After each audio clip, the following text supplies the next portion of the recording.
We are back, and we're back with our buddy Kevin. I mean, can you believe this, Craig? Good grief. How fortunate are we? You know, we got our guy. Just lucky. Talk about it's my second time. I'm honored. I felt like it was a good day, but it's up a notch now with Kevin in the house. It's this could be the podcast when you post this on YouTube. This could shut the internet down, right? right. This is gonna. You guys received so many emails about that last episode, that one episode I was on, that you just said, "Yeah, okay, we gotta have him back." Kevin, we are so glad to have you, though, and I want to thank you because you are a loyal listener and you always give us great feedback, and I truly appreciate that. Some of the things that you've said, encouraging words, but also, you'll give us feedback on, hey man, I listened to that album and I love that because I know that you're invested, and I really appreciate it. Yeah, appreciate so thanks for coming back. Thank you for having me. Seriously, you guys have make me think about things, or we have our music tastes are just a little bit different. They're the same, but different. So there's things that you guys mentioned, I don't really know that, or I haven't pulled that out in forever. So it's it spurs me to listen to different stuff. So I appreciate it. Yeah. Well, think about this. If you never listened to our podcast, if Craig and I had never started this, you would have never been exposed to Pram. So that alone. God, what would my life be? Right. I think exposed is really the right word, because I really feel exposed in a way I don't like. Right. You guys lost all the Pram fans, so you guys they're never gonna ever listen to you guys again. But there's somebody that selected them in the Uncut 500. They're never listening to our podcast again. If they were like, hey, guess what? There's this podcast. These guys are talking about that list we compiled. Let's go listen to that podcast. After they heard the Pram laughs, they probably we're out. We're out. Bloody Americans. They just don't get it. It's something. I know we talk about the UK and things all the time. You guys do. It's it's just something that I'm missing. That I'm just because I'm not from the UK. I don't understand Pram. Yeah, I just don't get it. So we're going to jump in and talk about a couple things in a minute, Record Store Day. But I'm going to mention this. So we were talking about this offline a minute ago. But I'm reading the Mike Rutherford book called The Living Years. Great book about Genesis. And it's good to hear his perspective, because everyone knows, of course, Phil Collins, but people kind of forget about Mike Rutherford and how instrumental he was in the success all the way through for Genesis. But he talks about how there's a couple times in the book where he talks about the differences between the British music audience and the American music audience, and then just British players versus American players. And he has some interesting takes on that.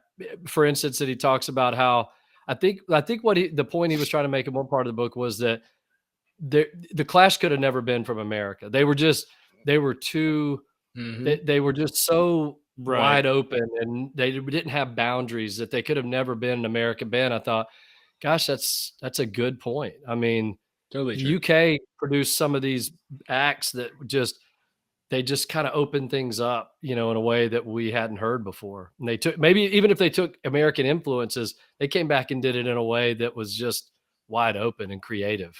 Yep. That's why we're all big British music fans. Mm-hmm. All right. So Record Store Day, Craig, last episode, we talked about our wish list, things that we were looking forward to. I did get to partake a little bit in the afternoon. Did you go to Record Store Day at all? I tried. I found a new record store out here a little bit further. It's in a strip mall. It's called Off the Record, which is really cool. The owners there are really nice. They've been there for many, many years. They've been there at least almost 20 years. So didn't find what I was looking for. I had a couple of friends that were out at Yellow Racket, which is where I would have gone. And then I was going to check another place. It's a furniture store and a record store together. It's the oddest combo on the planet, but it works, and they're totally cool. They're really all the stores out here, the owners are just awesome. But yeah, I saw some things. I saw the Elvis Costello. I thought about that. I saw the Jerry Mulligan with Thelonious Monk, thought about that.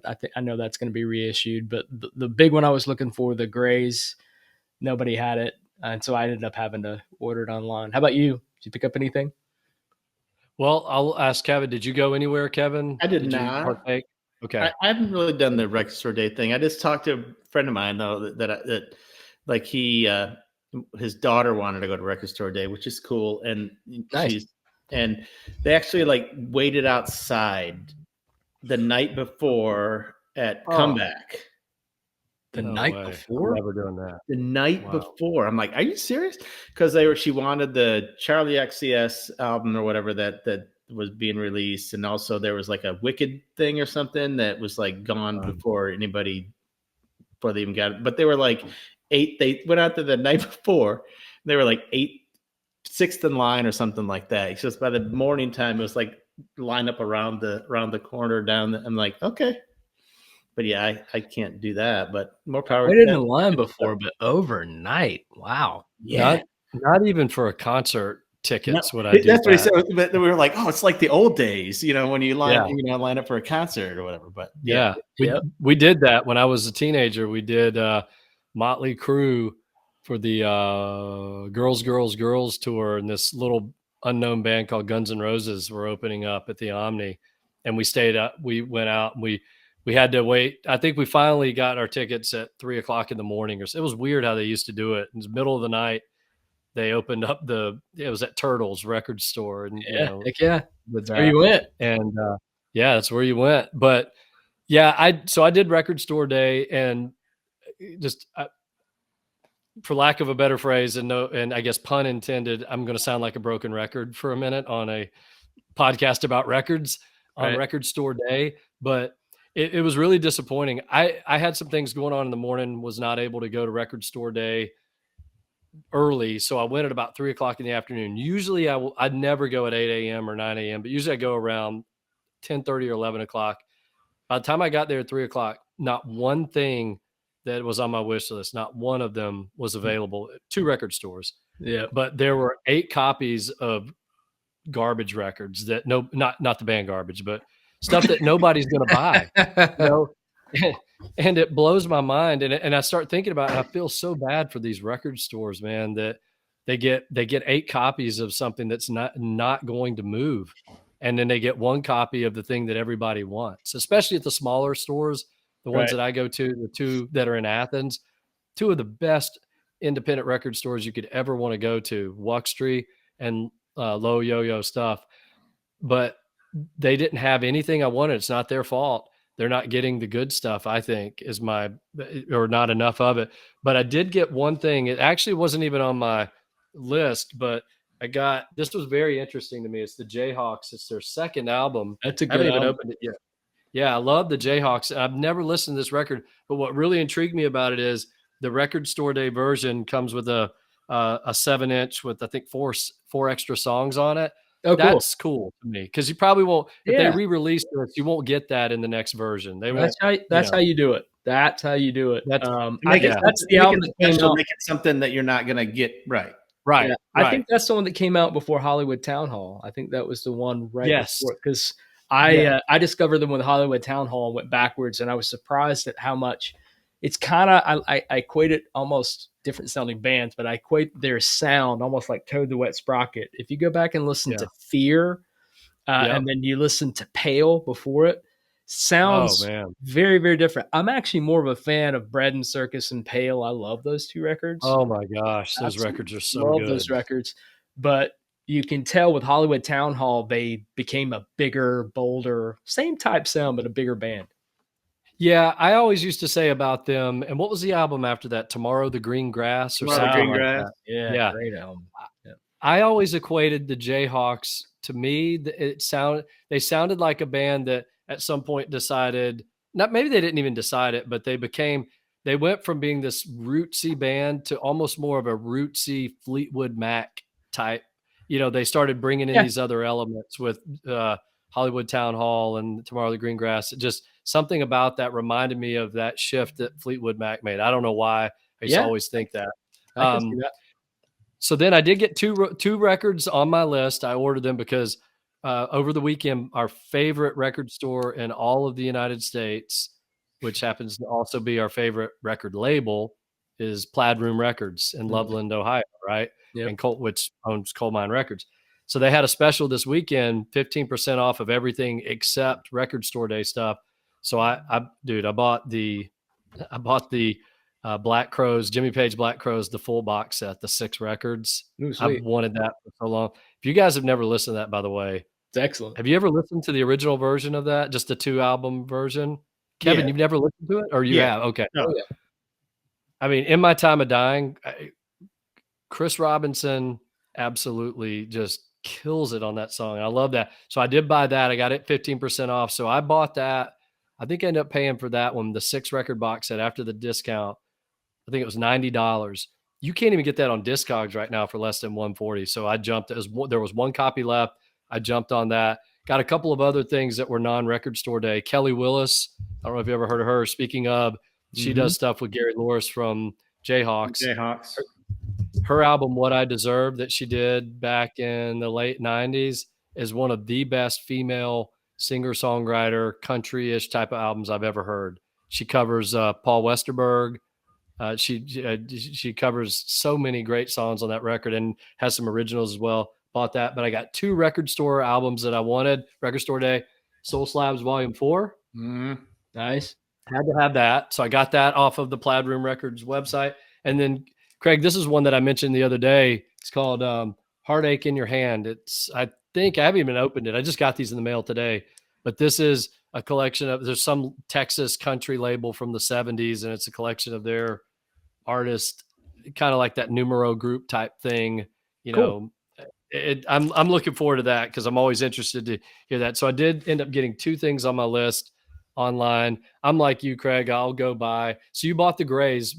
What did you end up paying for the Grays on Discogs? Well, that's what I was going to talk about. This is what's so frustrating about Record Store Day. Here we go.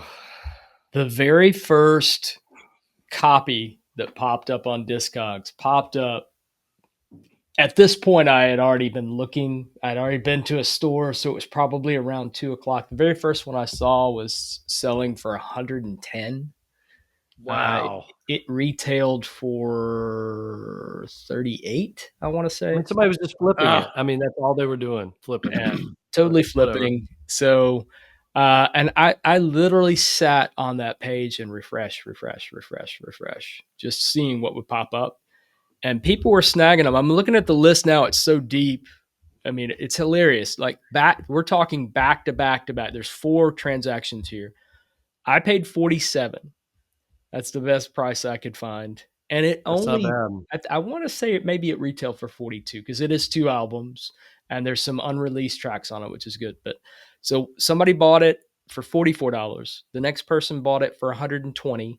The next person bought it for $130. And then right after that, somebody bought it for $60. Somebody's not paying attention, right? Like to me, It's like, and it's consistently from that 60 on. Then there was one for 80, another one for 60, 80, 45. And then from that point forward, the last couple, I think it's been through the initial push. Now it's consistently selling for around $70. Yep. I'm looking at it right now, $70. But it's so frustrating because I literally saw somebody, there was a record store out of Texas that had 3 copies that sold so quick I never saw them. $38, like under what the retail was. I was like, So when I saw 47, I just jumped on it because I thought that's pretty good.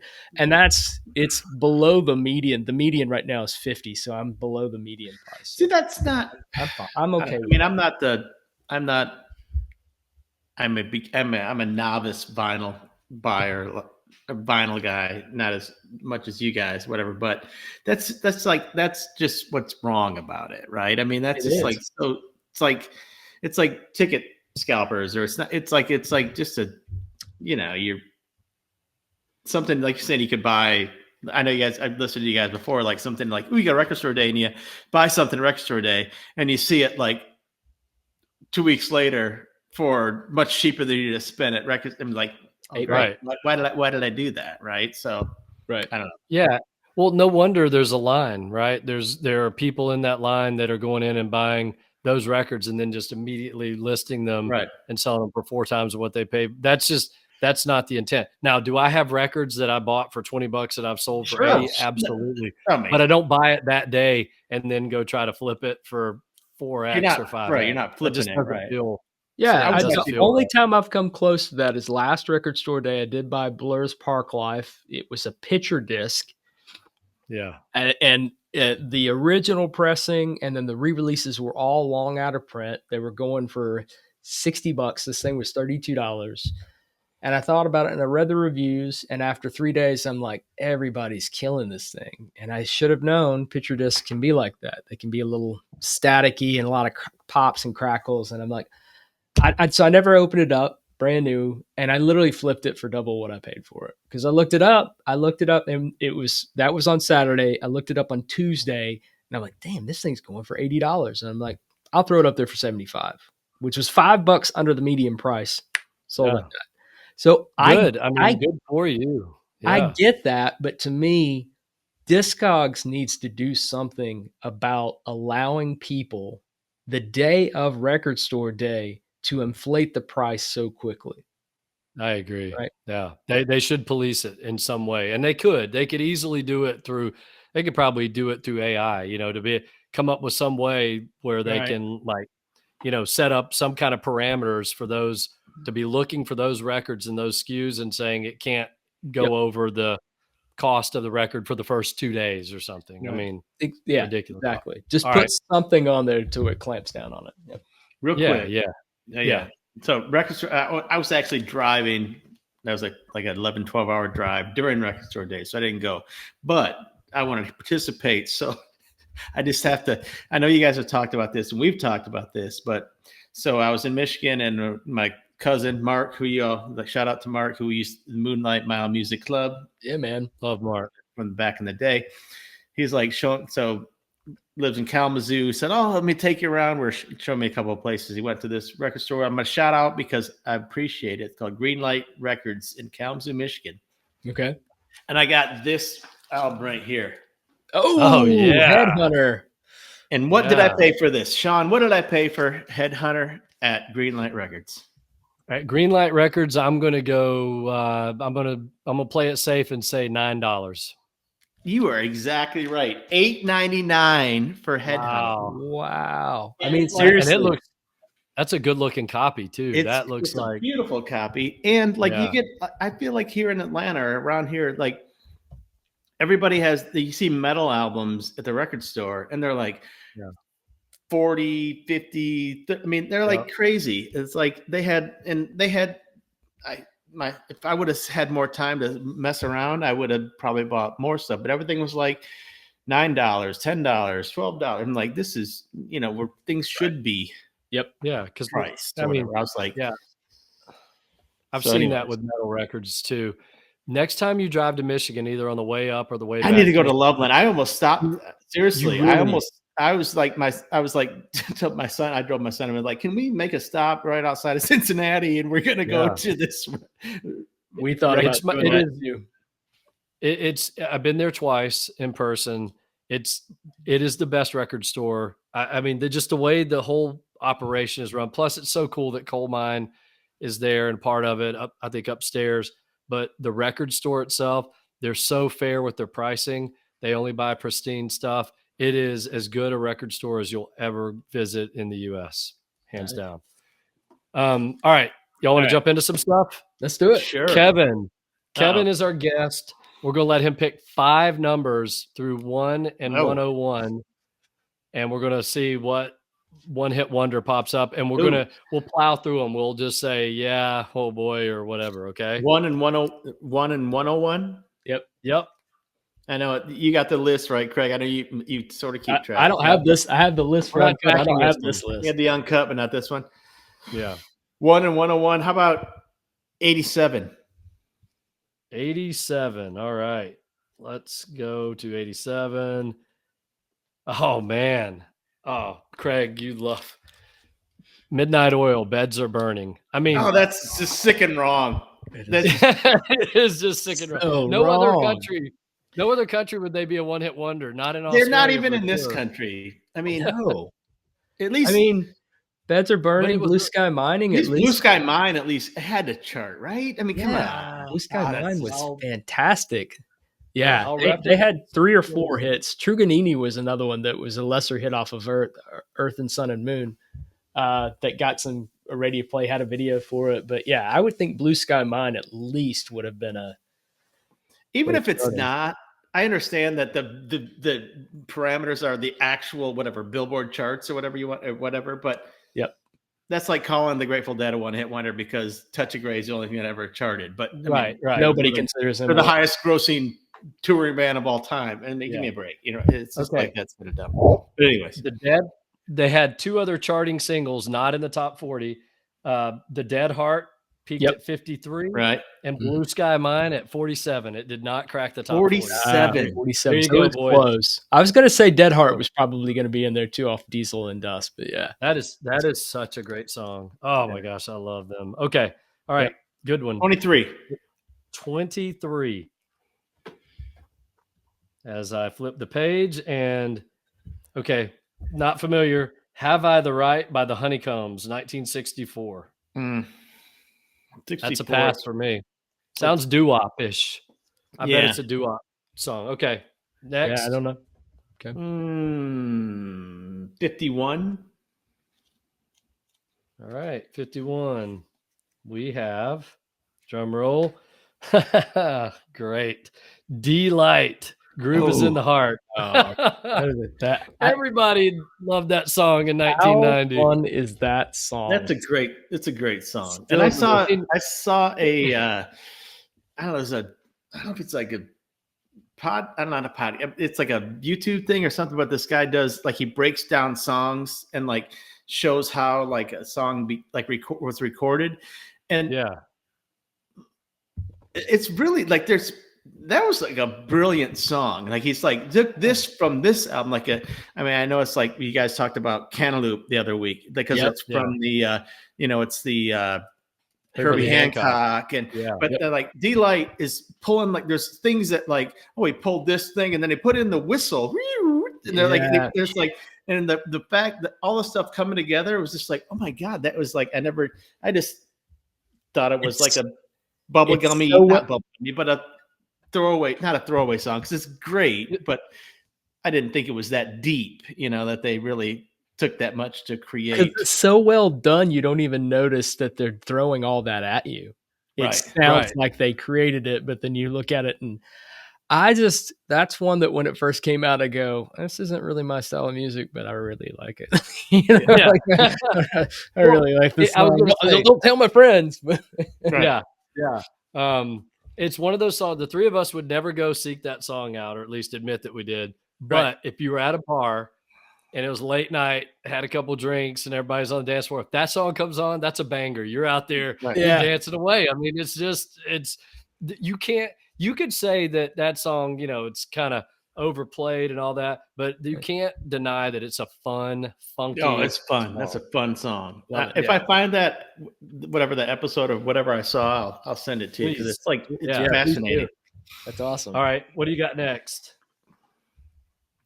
What was that one? That was 51. 51. 78. 78. I'm sure I'm going to pick one you guys have already done.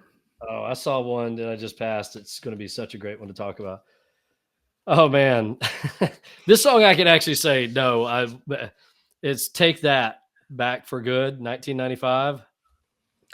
I'm not going to sing it. I don't. I just know them by name. Do I know that song? They were a British boy band, I think is the best way to categorize them. They were probably the equivalent to the Spice Girls. When they broke up, I think the country shut down, at least for a certain age group, especially maybe for girls, that they were so big in the UK that I don't think clearly they only have one hit in the US. They were, I guess, the equivalent of the Backstreet Boys, I think.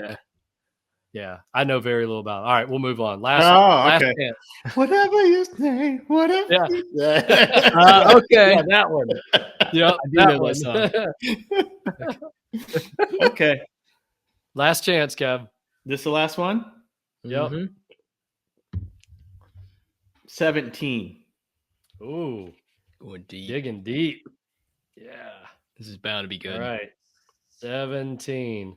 Oh my gosh, I love this. I've always loved this song. 1986, The Dream Academy, Life in a Northern Town. Oh, I freaking love that song, dude. Yes. Before you said that, Were you thinking that? Literally thinking that song. Tom mentioned this song on our podcast, and I think we all went, "Oh."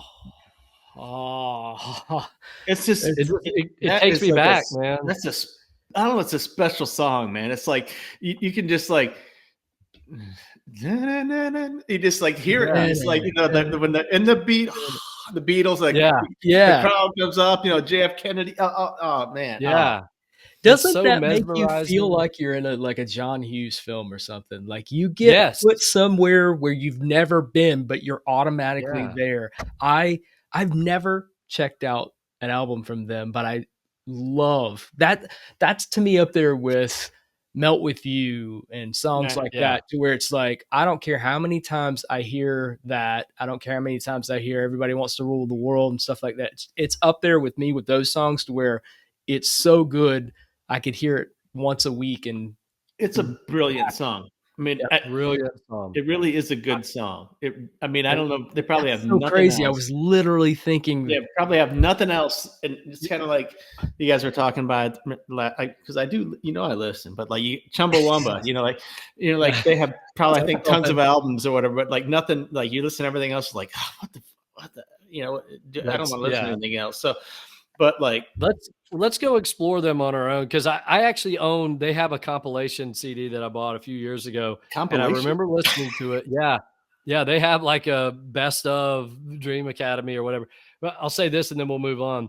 But love the name, by the way. And there's how many people have bands like starting right now, and they're thinking of like they're a power pop or they're dream pop or something. And they go, what would be a great name for a band? Dream Academy. Yeah, make sure nobody else has used it. They go, oh, it's been used already, because it's like the perfect name for like a dream pop band or shoegaze band would be the Dream Academy. It's like it's such a great name for a band. I hear the name of that band and I go, okay, I want to check them out. That's such a sidebar too, because I feel like if you're a band now, good luck. There's been so many. Good luck finding something that's not taken. That's why everybody's doing. No consonant or no vowels, everything. Yeah. They're removing vowels. They're just making up their own language. I have the ultimate name for a heavy metal band. If I say it, somebody's going to take, I'm never going to start it. I thought it would be cool to have a band named Viking, but it'd be VYKYNG, Viking. I just think nice. I say it, there probably is a band called that or with that spelling. I just think that would be so kick-ass, like to have, like the special with the Y's coming down or something into swords or something. Okay. I had a metal band name too, but I don't know. Maybe it's been taken. I've got one for you. So back in the CD warehouse days, my friend David he just had way too much time on his hands, and he's just brilliant. He's hilarious. You could create a SKU without a barcode. It automatically generate a barcode, and then you manually type in what the artist is. And he created a metal band, faux metal band called Blood, like blood, but with an umlaut. So the U had an Blood. And first album's called 50 Ways to Love Your Cleaver. So he did plays off of like different, like Paul Simon and stuff like that. Blood. Yeah. Who is Blood? Is this like a parody band? He goes, no, I created him. I made him up. You gotta, because a metal band with the umlauts, it's classic. Yep. I love that. That goes back to a lot of time on your hands. Yeah, for Working in a record store is like playing on a baseball team. There's a lot of activity happening, but there's also times when you're just in the dugout, hanging out. It's like when you're in the outfield, Nolan Ryan's pitching. It's like, oh, ain't much happening out here. It's crickets. Yeah. He's either going to strike him out or walk him, and a lot more strikeouts than anything. All right, we're going to move on. We're going to do hit singles. I'm going back 45 years, 1980, April of 1980. And we are going to, I'm just going to rattle through these 80. Guys. Wow. We're going to know all these. This is good stuff. Yeah, this is good stuff. Okay. So the top 10 in the UK from 1980. Kevin, you're the guest today. Would you prefer me go 10 to 1 or 1 to 10? 10 to 1. All right, let's do it. Okay. Wow. Number 10, the song was called, this is the UK, April 1980, 45 years ago this month. January, February by Barbara Dixon. Never heard of it. Never heard of her. No idea. 80? No, Barbara Dixon. 1980? Yep, 1980. Yep. We should know that, right? I mean, it's 1980. Anyways, go ahead. Nope. Well, you're going to know number 9 and number 8 for sure. Number 9, Turn It On Again, Genesis. Number 9. Great song. Number 9. Number 9. Yeah, playing along. I love it. Yeah, love it. Okay, number 8, Call Me, Blondie. That's killer. You called it earlier. You said Blondie. It's awesome. Yeah, that's right. I did. I said I was trying to think of what would be. Yeah, that's funny. I forgot about that. Okay, number 7, Poison Ivy by the Lambrettas. I mean, we all know that song. Yeah. I think there's probably been a lot of versions of it. I don't know the Lambrettas, but probably yeah. Number 6 is Work, Rest, and Play by Madness. Oh, I don't know if I know that song though. I love Madness though. Madness is great. Oh, you're gonna love the next one, Kevin. I mean, Craig. Number 5, Going Underground. Yes, the Jam. Yes, a song that we know will not be in the top 10 for the U.S. I was like only in the UK. Yep. Number 4, this is a U.S. artist, Sexy Eyes, Dr. Hook. Love that song. Yeah. I love Dr. Hook. Kevin. Now he's got to have another beer. He's getting a record? I just bought this the other day. It's not that album, but I do have, this is Belly Up, but yeah. I love Dr. Hook. And I do have the album with Sexy Eyes on it. It's over in the next room, but so good. Number 3, underrated band. Another one that would eventually make the American top 40, but not 1980, is UB40, King/Food for Thought.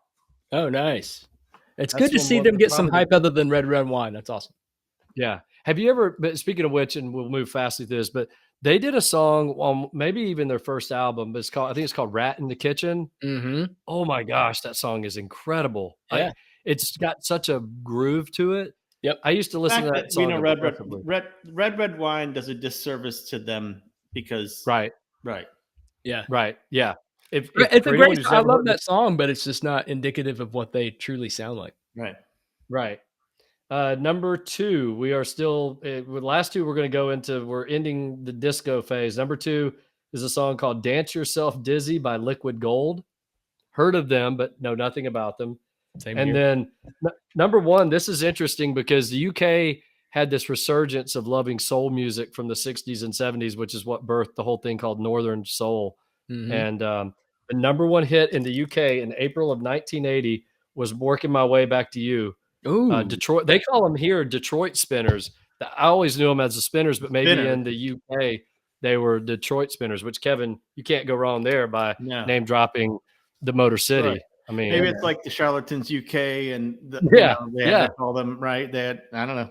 Yep. Yeah, there may have been a Spinners. There probably was. There was probably a UK band called the Spinners, in the 60s or something that they had to differentiate. So, all right, that's the top 10. That Spinners. Okay, that's interesting. Okay. Yeah, that's cool. That song was a hit in probably the mid 70s in the US, I think. Yeah. Okay. Number 10 in the US, 1980. Oh, dude. You can say you don't like this song. You can say you don't like it, even on this podcast, but I know you like the song. And if it came on right now and you were driving alone, you would listen to it and you'd sing every word.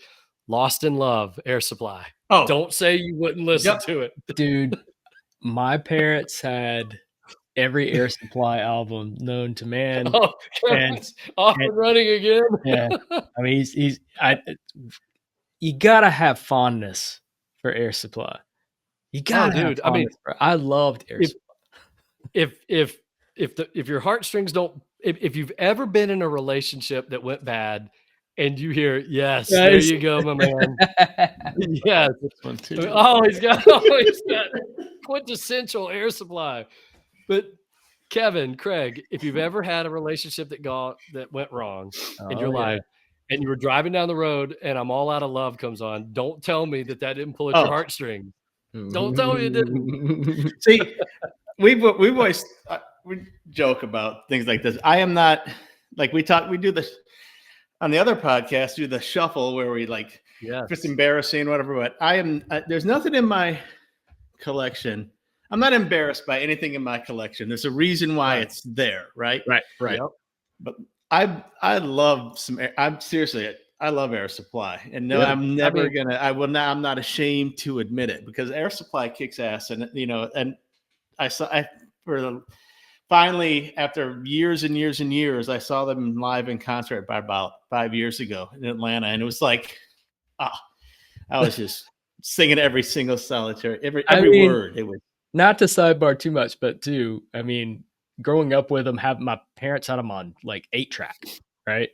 And one of the best skits on SNL ever was them parroting Air Supply and them talking about, well, our songs like I'm All Out of Love and Gotta Have More Love and Love the Love. It's just everything love.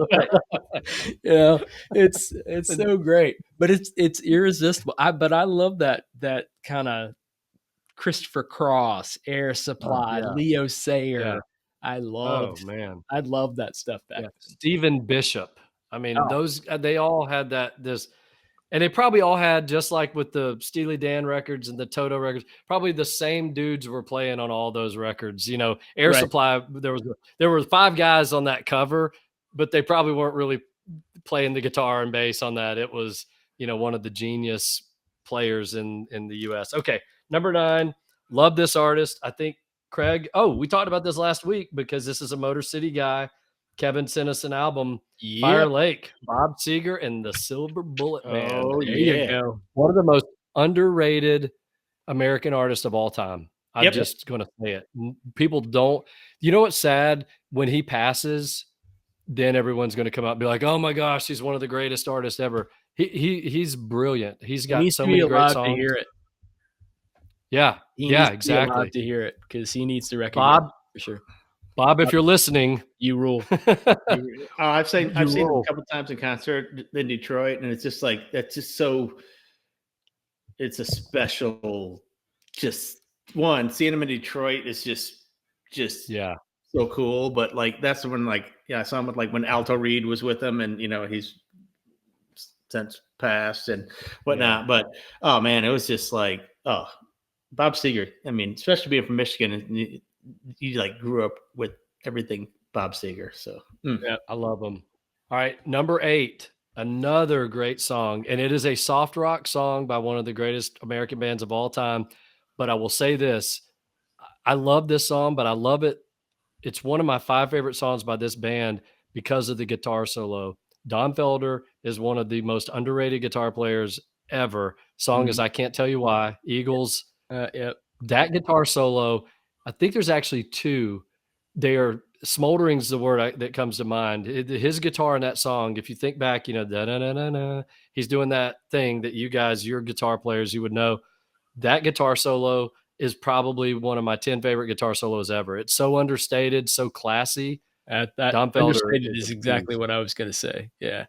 Right. And we talked about this before. I don't know if that was on Kevin on Schizophrenic Music or if it was here, but admittedly I was saying that I wasn't a big, it was on Schizophrenic Music that I thought, I don't like the Eagles. And I said, but except this song and this song and this song.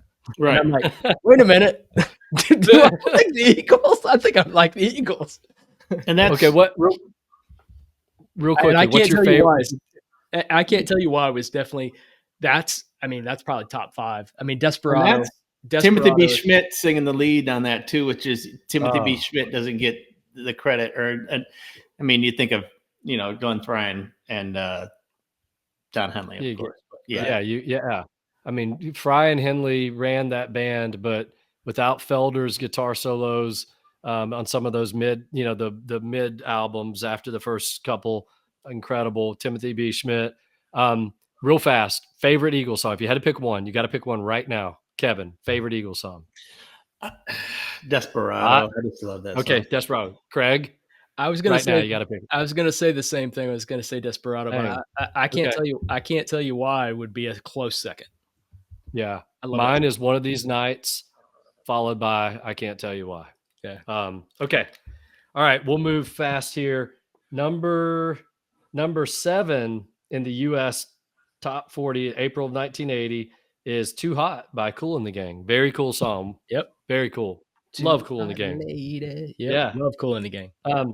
Number 5 is by an artist I love, but I swear I don't know this song. It's called With You I'm Born Again, Billy Preston and Cyrita. It was on the Motown label. I don't think I've ever heard that song, and I love Billy. Love Billy, but the Billy stuff I know is pre-1980, so I need to go check that out. Love Billy Preston. Yep. His stuff on Apple Records, that his version of My Sweet Lord might be one of the greatest cover songs I have ever heard. It's definitely his gospel version gives me chills every time I hear it. I swear I love that song so much. Okay. All right. Next up, we're plowing through this list. I got to put my readers back on. Oh, number 5 is this band known in the U.S. as Spinners. not to be confused with Detroit Spinners. They are Spinners at number 5 with Working My Way Back to You. So it was a hit at the same time. That's going to be the only one. No, it's not. There's another one. Is that really from? Okay. It wasn't released then, was it? I thought it was an older song than that. I did too. You know what? They did Rubber Band Man. Such a great song. That guy could he could sing the phone book. I forget his name. The original lead singer for Spinners, amazing vocalist. Released in 78. 78. Wow. So it didn't hit 78. So it had longevity going into 80. Yeah. Yeah, that's wild. Okay. I don't know this song. Number 4 in the U.S. in 1980. I don't even know this artist. The song was called Special Lady by Ray, Goodman, and Brown. Are you kidding me? Do y'all know that? I've never even heard of Ray. 3 names, Ray, Goodman, and Brown. I have not. Do you have the album? No. I'll run and get it. No. 49 cents at Goodwill. That'd be a steal. Special Lady. It's got to be a disco, like, sort of the phased out. Okay, Kevin's doing some research. I'll keep moving. Maybe you come back to us, Kevin, if you figure out what Ray, Goodman, and Brown is. It sounds like it could be. Is it Ray Parker? Maybe. I don't know. It's just weird. I've never heard of it. Okay, number 3. I love this song so much. Number 3, Ride Like the Wind, Christopher Cross. What a great song. Just said Christopher Cross earlier. That's what I was saying. Love Ride Like the Wind. Crazy. Yeah. Ride Like the Wind. I mean, and with Michael McDonald, oh my gosh, it's magic. Have y'all seen the Yacht Rock documentary? Yep. Highly recommend. That's good stuff. Incredible. And I didn't realize Christopher Cross is the only guitarist to ever replace Ritchie Blackmore, in the, I guess, original version of Deep Purple, because one night Ritchie couldn't play and Christopher Cross played. I learned it on that documentary. That's pretty cool. That's how good of a guitar player Christopher was.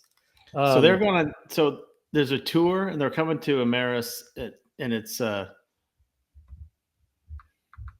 Toto, Men at Work, and Christopher Cross. Oh, wow. How did Men at Work get you there? I mean, I would go see them. That's an odd billing, really, because those are not very similar. I'm pretty sure it's Men at Work, but yeah. Toto, I mean, there's a lot of them have passed, but there's still some. But I'll probably go see it. Back in the day, if Toto and Christopher Cross played together live, they would just be Toto would play, and then they'd stay on stage because it'd be the entire backing band for Christopher Cross. Yeah, because they probably all played on that record. Yep. All right, number 2, great song, and this makes me proud to be an American that this song made it to number 2 in the U.S. Another Brick in the Wall, Pink Floyd. Oh, pretty damn good that it was number 2. I didn't realize it climbed that high. I had that on 45. I had a 45 of that at the time. Wow, what a great song! I'm impressed with the U.S. on that. That's not what I wouldn't expect it to make to. Yeah, that was huge at the time when that came out. That was a big song on pop radio, which is kind of surprising, but yeah. Yep. Yeah, even as a kid, I loved that song. I knew nothing about Pink Floyd, but yeah. Number 1, talked about it earlier, and Craig, when I guessed earlier, I told Craig, I said, I can't even think of what would be a top 10 hit in the U.S. in 1980. I said, maybe a song by Blondie. So number 1 was Blondie, Call Me. So it was a hit on both sides of the ocean. Nice. In 45 years ago. So I love doing that. I hope everybody else enjoys that as much, and our listeners, because I think it's so fascinating to go back and look at those. And agreed. Yeah, I love it. We've got some homework lady, to do. I'm not sure about Special Lady. Even Ray Goodman and Brown are surprised. They did, what? We had a top 5 hit in the U.S. Are you kidding me? No one told us. They were on Soul Train. They had many appearances on Soul Train. From they really 73 up to 1981? Yeah, I mean, for a good 8 years straight, they played Soul Train a good bit. So I will bet you there's an interesting backstory to that band somewhere, like Ray Parker, or there's somebody in that group of 3 that you're like, oh my gosh, they were the bass player for the Temptations on, they're part of the Wrecking Crew or something. Billy Brown's the only one that has like his own bio. He's from Swainsboro, Georgia. 80 years old, 80 years young. Yeah. Origin Asbury Park. Yeah. Very cool. No Ray Parker Jr., but very just some dude named Ray. Just a guy. Hey, Ray. Look, he may just be some dude named Ray, but he's done something none of us have ever done, which is have a top 5 hit. Exactly. This is pretty cool. All right. I know we're running long. This is so awesome, but we got to do our 5, right, Craig? We got to do our 5 uncut. You have the list, so it's probably only appropriate. Normally we'd have Kevin as our guest do the list, but you want to just rattle off 5 and I'll call them out and we'll see what we come up with. Let's do it. Ram or let's go with 231. 231. All right. Holy cow. The album is called Pony. The band is called Spratley's Japs. I've never heard of that in my life. I mean, that is like the weirdest name. You talk about weird names. We were talking earlier about bands where you go, well, everything's been picked over. No one in the next 50 years is going to say, we need a name for our band. It's been taken. Jeez. Holy shit. Really? There's already a Spratley's Japs? No way. Who knew? I'm done. Yeah. This band is over. Kevin and I had the same reaction. I was like, what? What did he say? Next. We're not ignorant of music knowledge, but I have no freaking idea. This is top 250 of the 90s. Yeah. That may be the oddest name I've come across yet. And it's it was a side project of Tim Smith of Cardiacs. I know. Yeah, I'm familiar with Cardiacs. Okay. Well, we've got some deep digging to do here, or maybe not. Maybe that's a skipper right there. All right, let's maybe we'll have better luck with 158. Oh yeah, bringing it back closer to the front. Spratley's Japs. I mean, you just can't even make it up. Okay, you said 158? 158, yep. Okay. This is a great record. I remember when this came out, I was so blown away with her voice and her commitment to the old Appalachian sound. And it's Gillian Welch, Hell Among the Yearlings. Yep. I couldn't believe it. When that album came out, I thought I'd been transported back. I thought this had to have been recorded, 50 years ago. It just blew me away. And they're still making good records, her and David Rawlings.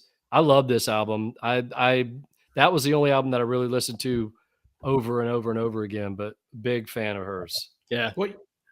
What number was this? 158.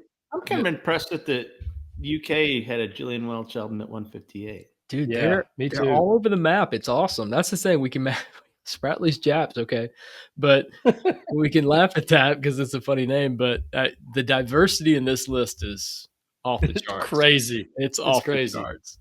All right. What about 111? 111. Oh, here you go, Craig. This is your band, Super Furry Animals, Gorilla. Oh, Gorilla's that awesome. album. Yeah. Gorilla's awesome. Kevin, you know anything about Super Furry Animals? Just a little. They're not peripherally. Same here. Yeah. I know Rings Around the World. That's a great album. That's the only one I really know. Yep. Craig, you could name like the Kitchen Demos album. You'd be like, oh man, I love that. It's one of the best things ever. I mean, I got to the point where all I was listening to was pretty much British. If it wasn't from the UK, I didn't listen to it. And this was the era. So that was their fourth album? No, third album. So you had Fuzzy Logic, Radiator, and Gorilla. And Gorilla was the one where they really started to experiment with. It was less rock forward and more just, I mean, they did calypso and techno and they were doing everything. So, and I love that album. I love its eclecticism. Is that how you say it? Sure, sounds good. I love how the chances that they would take on it, and they still had that melodic side to them. So yeah, highly recommend. It calls out the song "Fire in My Heart" may have been the finest moment. The song "Fire in My Heart," and it's super, and that's just a super beautiful ballad. Yeah. And then by the end of it, you think you're listening to the Beach Boys. Wow. Okay, I got to harmonies. To it. You think you're listening to Shawn right there. It's like, I'm in. Sold. Yep. Okay, you got 2 more shots. We're doing okay here, except for that first one. Bradley's Japs. 77.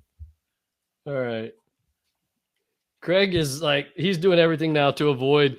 He's staying close. He's like, if I get into the 100s, I'm not going to get any more weird stuff. And here you go. We've already talked about him earlier. Elliott Smith, XO. Oh my gosh. Great album. Yeah. That's him more polished for sure. That was, production wise and him going for a bigger, bolder sound. That's where it started, was XO. Yeah. Beautiful album. Kevin, you like that album? Yeah. That's it. Yeah. It is. It's just fully realized, because what was the one also, the red, white, and blue cover? Figure Eight. That's a good record too, but this one's better, maybe. I think people like it. I love Figure Eight. I think Figure Eight might be a little bit long, maybe, for some people. Yeah. I think XO is a little bit more concise. I love Figure Eight. Yeah. I think it's as good. It's just not as immediate. He gets a little bit darker at moments. Waltz number 2 is like the hit. Hit from that, right? Yeah. Okay. Mm-hmm. Yeah. Yep. It was the album that connected him to the other side of where he was headed, right? Yeah. Yep. That was probably a shock to the people who had just listened to Either Or and the Roman Candle and stuff like that. And then they hear this one and it's more fully realized. I love it. I thought it was, at the time, it was probably my favorite record of his, because I liked it. Had a lot of elements to it. Yeah. I wanted to learn Figure Eight as much. It was, yeah. He was playing a lot of piano. And this is when like production became a thing for him, for sure. Yeah. Maybe influenced by like listening to Nielsen and some of those things at the time, probably. Yep. Yeah. And then another one too that people don't talk about. I'm trying to think of his, I'm going to draw a blank on him. Emmett Rhodes. If you guys aren't familiar with Emmett Rhodes, the merry-go-round, probably a big, big influence for him, because Emmett had taken those steps and was putting out like just pristine pop. And Elliott was starting to dabble in that. He had it in him for sure. Yeah. All right. Last one. 34. Going down. Yep. Here we go. Oh man, I love this album. Neil Young and Crazy Horse, Ragged Glory. Oh my gosh, what a great record. Yep, for sure. Just and that's we talked about. We need to talk about like comeback albums. Not that he ever went away, but albums that there was some fucking great, pardon my French, great 90s albums from artists that hadn't been putting out albums that were in the limelight. And then all of a sudden people were starting to rediscover Bob Dylan and Neil Young. And that was one of them. Ragged Glory was one of those albums where I'm like, God, I don't think I've pulled out a Neil Young album in forever. And I remember when the CD came out, I go, holy crap. See, but I'm curious. So you can't go list, but I would think that Freedom was better than Ragged Glory. Like Freedom would be lower in that, but was it 34? That's pretty. Yeah. When you're thinking about a 10-year period, that's pretty amazing that they had it at 34. I wouldn't have guessed that if you would have said to me, what do you think? Okay, Ragged Glory's in the top 5 of Uncut's, top 500. I would have guessed probably 120 or something. I would have never guessed they would have ranked it that high. But I think it's a great place for it. I loved that album. Mansion on the Hill, when I first heard that song, my first thought was it felt just the name of the album is exactly the way it sounded. Ragged Glory. I mean, right. What a great album title for an album that sounded like that, because it sounded so free. It sounded like they just went in the studio, and they probably did, went in the studio and just plugged in and started playing and just track by track, because it seems so loose and free to me. I love Freedom, by the way, Kevin. Kevin. Yeah. There's a song on Freedom that's probably my favorite Neil Young. Maybe oh boy. Don't say it. No, I'm not going to say it. Top 5 Neil Young song, though, is on that album is No More. No, I was going to say that. You're saying, I said, don't say No More is like, that is the, yes. Oh, do you know that song, Craig? I'm sure I do. I love the album, but I don't know. I haven't listened to he's one of those guys that at that point I'm just listening to albums. I'm not necessarily just listening to songs. So yeah, it's been forever since I've listened to either one, Ragged Glory or that album, honestly. Go check out that song No More when you get a chance next couple of days. Cool. It's a culmination of everything that you love about Neil Young. It's got great songwriting, song crafting in it, but he goes into this jammy thing too, but it never feels too much, right, Kevin? It's beautiful, but it's really rough sounding at the same time. I just think is one of his finest moments. Yeah. Awesome. It's got a nice, like the guitar, the riff or the whatever on it. Like it's really, I don't know. It's a cool song. And living in Detroit, when the watching the Red Wings hockey on with Mickey Redmond and Dave Strader, they would go to commercial. When they went to commercial, they would play. They'd play No More. I'm like, that's, like probably most people didn't know it was a Neil Young song in the commercial, but it was I love it. Is that on the organ? Guitar. I think it's guitar. Yeah. No. I mean, at the hockey arena. Just on the broadcast going so they're actually playing the actual song. Okay. Yeah.